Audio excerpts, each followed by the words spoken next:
for the last little while, I've started to notice that my videos have been trending towards the more negative topics. Whether I'm complaining about the direction of the story, or the quality of the writing, or the character arcs, or the story pacing. I feel like I've spent so much time whinging. And yeah, the constant negativity definitely isn't good for the soul, and so I figured, why not try to recapture the fun I used to have with this? The kind of fun I used to have making Miraculous videos. And what's the best way to do that? Why, it's clearly through the careful construction of a ridiculous tinfoil hat theory that has very loose evidence, little basis in canon, and would serve very little narrative purpose other than to have a massive subverted expectations swerve moment. And so, obviously, as you'd know from the thumbnail and the title, today I'm going to try and convince you that Natalie, as in Gabe's former queen simp, was at one point, in fact, and perhaps still is, in love with Emily Agreste.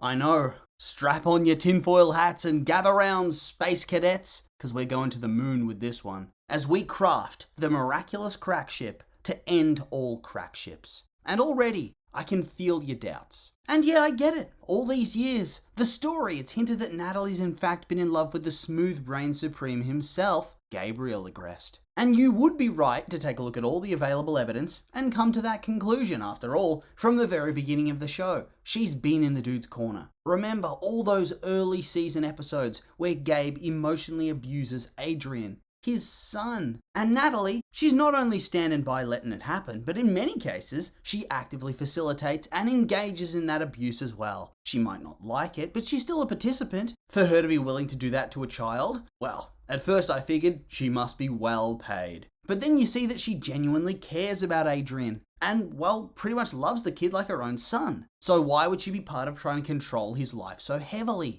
causing him so much mental anguish? Perhaps it's because she's already long since set sail on the SS Gabely? Natagabe?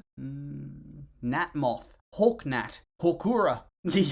Yeah, who knows? But let's not get distracted, fellow truthers. We must continue. And then don't forget, she actively starts to not just participate in the abuse of Adrian, but she starts to join in with Gabe's degenerate supervillain antics, actively trying to ruin the lives of many, just to get Emily back. And by doing so, making her beloved Gabe smile, to make him happy. She dedicates herself to him multiple times throughout the seasons. And it seems like she's vibing pretty hard if you ask me. Hell, she becomes Mayura, despite the fact that she legit knows that this can kill you. She does this just to try and help him out, because like I said, she's the queen simp. She seems to have literally got no care about herself, and only seems to care about Adrian when it doesn't conflict with her obsession to help her beloved Gabriel achieve his dastardly goals. And so this was the status quo for like 4 seasons. And you kind of just assume this is going to be the case forever. But then season 5 rolled around, and this crack ship slowly but surely started to come together in my mind. This wacky theory held together by nothing more than some blue tack and string. Don't really know where the idea actually started coming from, but I guess it was once we found out that apparently not only had Natalie and Gabe been friends for years, like since Gabe's early days, and that they were like a Tomb Raider duo, but that Natalie had also apparently been a close friend and trusted confidant for Emily as well. And then I kind of started to see the interactions and past backstory in a little bit of a different light. And look, I know I'm wrong. I actually know this. The writing clearly intends for there to be an unrequited love interest from Natalie towards Gabriel. That's likely the canonical answer. Hell, it's more than likely. I'd say it's almost certain. And some of the character moments, like when she stares at him longingly in many different episodes, you have to really stretch the evidence to explain that shit away. But by God, I'm gonna try. Because let's have some fun with this. Right, so in season 5, not only do we get that extra evidence for Natalie having romantic feelings for an Agreste, but we also see that at long last, Natalie has decided that enough is enough. She's going to stop trying to help Gabe and renounces him, only working with him in the future to help ensure Adrian's happiness. Probably would have been nice for her to do this much earlier, but okay, beggars can't be choosers. And then I started thinking, damn, she goes from pining after her beloved to literally physically attacking and beating this man so quickly. Like, that's pretty 0 to 100. I get it, you're quite literally dying over there. And the dude did have the opportunity to rewrite time, and thereby save your life and Emily's life, but just didn't because he was busy pursuing a vendetta against some spandex-clad teenagers. yeah, it's pretty reasonable to be upset that he'd signed your death warrant there, but at the same time, isn't it a bit weird that she gets upset at all? Because yeah, he screwed her over, but she let herself get to this point in the first place. So why's she even mad? I mean, didn't she use the Peacock Miraculous over and over again, despite knowing for a fact that it killed Emily? And probably also knowing that it killed Felix's dad as well. And that got me thinking, maybe that isn't actually the major reason why she was angry in the first place. Maybe she was angry that once again, our boy fumbled right at the finish line and snatched defeat from the jaws of victory, and thereby prevented the return of her beloved Emily.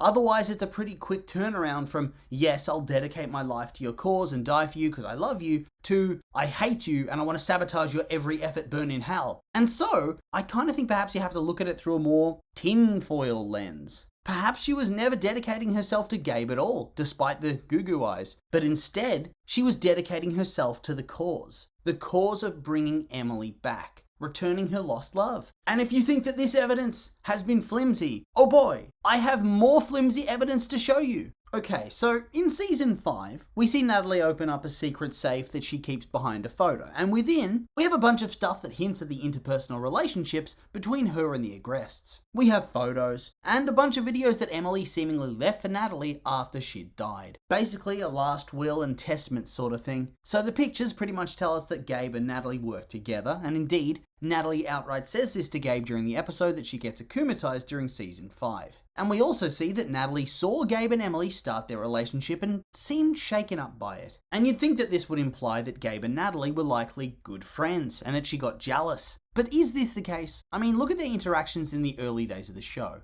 From both sides, it's largely clinical, professional. There's no warmth or closeness there. That's an element that builds the further you go through the story, as the narrative continues to develop. And yeah, I guess you could explain that away as simply early season weirdness, that their friendship and backstory was simply retroactively added in after the fact, as the writers continued to flesh out the storylines and characters. But yeah, I'm going to conveniently ignore all those facts and keep spouting off my tinfoil, thank you. And so there's no real evidence that they were friends beyond those photos. But do you know who we do have evidence of Natalie being close to from the get-go? Emily! Because luckily for us, the two characters have pretty much had no interaction. I think in Stormy Weather 2 it's quite heavily hinted that they were friends and that Natalie misses her, but it's not until season 5 where we really get all this stuff about them being close friends. Before that, there's just no hints, and so nothing that disproves it either. And of course, Emily leaves those messages for her, and so suddenly to me, it seems like perhaps Emily and Natalie were actually a whole lot closer than Gabe and Natalie. I mean, Emily straight up tells her in those messages to be a mother to Adrian. Be a mother to him. And to look after Gabe as well. You don't just say that to your husband's random friend or to an employee. They had to be tight, had to be close. And so this, combined with the indication that perhaps Gabe and Natalie weren't originally intended to be quite so tight from the get-go, makes up another element of my very shaky evidence. But there is yet another question that I could pose.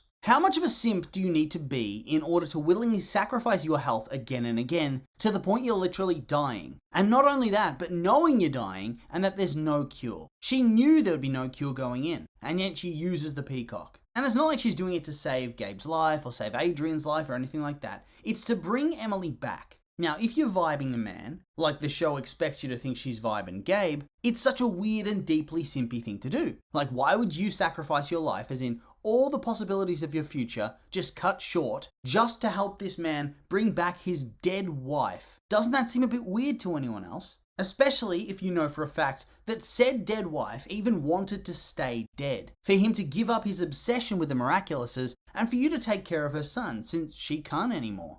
Like, I get her helping him, I get her being part of it. Like, if she lets him akumatize her and helps him out in other ways, or to try and achieve those goals, it does make sense. But why, for the love of God, would you use the Peacock knowing you're going to die in the attempt and potentially die quite rapidly? Like, in the show, she deteriorates very fast if you look at the actual timeline. Far quicker than Emily did, and far quicker than Felix's dad did. I mean, maybe she used it a bit more than them, I don't know. But either way, she sacrificed her life, her entire life, so that Gabe could reunite with his wife. That's some deep simp behavior. And yet, like I said, I do not think that this behavior gels with the way she so quickly turns on him. Like, yeah, No shit. You knew he was obsessed with this stuff going in. Why are you surprised that he bungled things to try and get some revenge on Ladybug and Cat Noir? Well, on Ladybug. Pretty sure he views her as his nemesis and Cat Noir's kind of just there.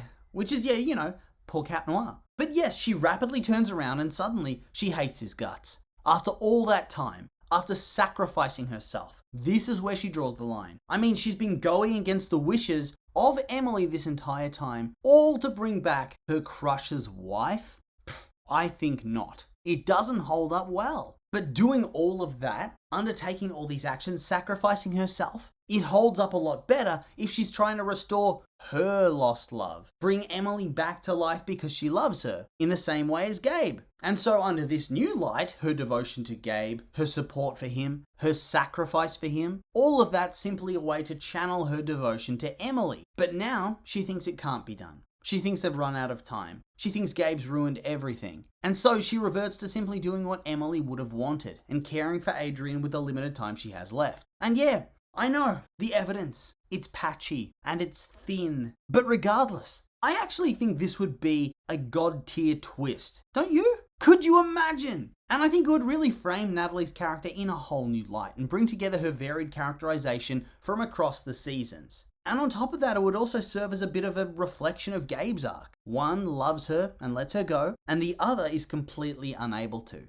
the detriment of everything else in his life. And so whilst this is probably not the intention of the writing, my crack ship can live on through this video. And so with all that being said, I'll just remind you that these have been my opinions, and now I'd like to hear yours. What did you think of my tinfoil? Do you think it's ridiculous? Or are you now a based, Natalie-pilled truther? I'm curious for your thoughts, so make sure to like, comment, and subscribe, and let me know.